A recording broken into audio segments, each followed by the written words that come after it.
I always enjoyed Chadwick Boseman's performances as T'Challa. He stood out from all the other Marvel heroes by being rather gentle and soft-spoken, instead of constantly quipping all the time, like all the rest of them do. I could definitely relate to that. In real life, I'm quite a quiet person, and when I'm not recording videos, I can go days without talking to another person. That's not great, is it? So I was saddened to hear of his death, but also intrigued as to how they can make a sequel without him. It would be like making an Iron Man movie with just Gwyneth Paltrow and Jon Favreau, or a Captain America movie with just the Falcon and Bucky. Oh wait, they did that already. That was a TV show, wasn't it? Yeah. But it does help that the supporting cast of Black Panther were all hugely talented in their own right, so they're more than capable of stepping up. From the trailers, it looked like it would be just one big grief fest, which would be a bit much for 2.5 hours. But thankfully, it's mainly confined to the beginning and end of the movie. The silent Marvel logo, full of clips of Boseman, was actually rather moving, and the mid-credits scene at the end was probably the emotional high point of the movie. But the main body of the movie takes place 1 year after T'Challa's death, when everybody is over the first stage of their grief, and is able to think about what they're going to do for the rest of their lives. Surprisingly, Wakanda has become the queen, which does raise questions about the laws of succession in Wakanda. T'Chaka started out as king. When he died, the title went to T'Challa. And then when he died, the throne went to his mum.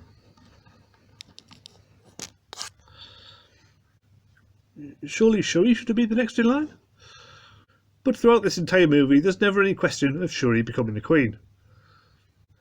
Maybe she's adopted, I don't know. But I guess it does help to give Angela Bassett a bigger part, which I suppose is reasonable enough. The bad guy of the movie is Namor, and like Killmonger in the first movie, he's a lot more three-dimensional than most villains, just wanting to protect his people from the outside world. Although admittedly he does it rather heavy-handedly. In the comics, Namor is known for having pointy ears, winged feet, and a pair of trunks, and wearing absolutely nothing else, which could look a bit silly in live action. So in the movie they've given him a Central American heritage, and adorned him with lots of ornaments and jewellery. So although he still has all the essential aspects of the character, he doesn't look quite so ridiculous. The Atlanteans look great on screen, and their underwater city is visually stunning. It's a strong debut for them, but you do get the sense that they're just setting them up to be the antagonists in a future Avengers or Fantastic Four movie. You can just imagine them invading New York, like in one of those comics from the 60s. I mean, the scenes of them attacking Wakanda are great, but if the attacks were real, it would be even more resonant. Although Angela Bassett and Danai Gurira do give strong performances, the lead role is taken by Letitia Wright as Shuri. In the first movie she was a mixture of comic relief and tech genius, and was a definite standout. Here she has to take a big step up, and she's a good enough actor that she manages it. For most of the movie she's still focused on her tech guru job, and has no desire to take over from her brother. But with Black Panther in the title, it's pretty obvious how she's going to end up, and it was already given away in the trailer, so I'm not really spoiling anything. She does have a pretty interesting character arc. She's reluctant to take on the mantle of Black Panther, and when she does, it's for all the wrong reasons. And even at the very end, you sense that she may only come back to it when she absolutely has to. Dominique Thorne plays Riri Williams, who is notable for having already got her own Disney Plus series. In the comics, she's only 15 years old, but here she's been aged up to 19. Which is understandable, but it really just makes her seem like an American version of Shuri. She's the successor to Iron Man, and her first suit does look pretty good. But her final suit looks like something out of Power Rangers, all bright red and plastic looking, so hopefully the series will go with the first look. Martin Freeman is back as Everett Ross, and Julia Louis-Dreyfus shows up as his boss, who for some bizarre reason is also his ex-wife. This is a really weird choice, and it leaves you wondering how did Tim from The Office end up with Elaine from Seinfeld? Even apart from the age difference, there's a massive credibility gap there. The scenes are clearly setting up future movies like the next Captain America and Thunderbolts, as well as Disney Plus shows like Secret Invasion and Armor Wars.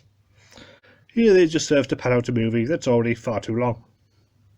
Overall, it's certainly not going to be anyone's favourite Marvel movie. It's really trying to do too many things at once, paying tribute to the past as well as setting things up for the future, which really stops it from having an identity of its own. There's barely any humour, which you might have thought was a good thing.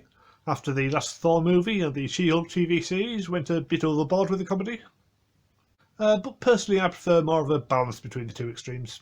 There's no romance either. Despite being the lead character, we never learn if Shuri likes men or women, or neither. If she is meant to be asexual, then they should tell us. Representation matters.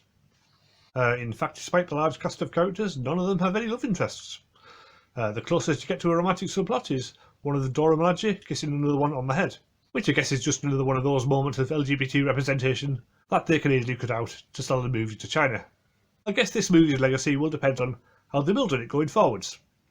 It's possible this could just be the first of a string of movies starring Shuri as the Black Panther, but it's just as possible that you may only see her in Avengers movies going forward.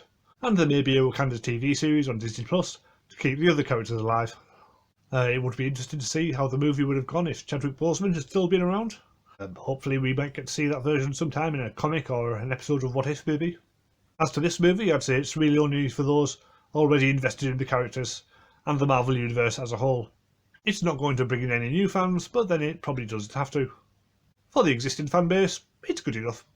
That's it for now. Next week I'll be back to talking about TV shows like I usually do. So you can subscribe if you like, or you can watch one of my other Marvel movie reviews. And I'll see you next time. Goodbye.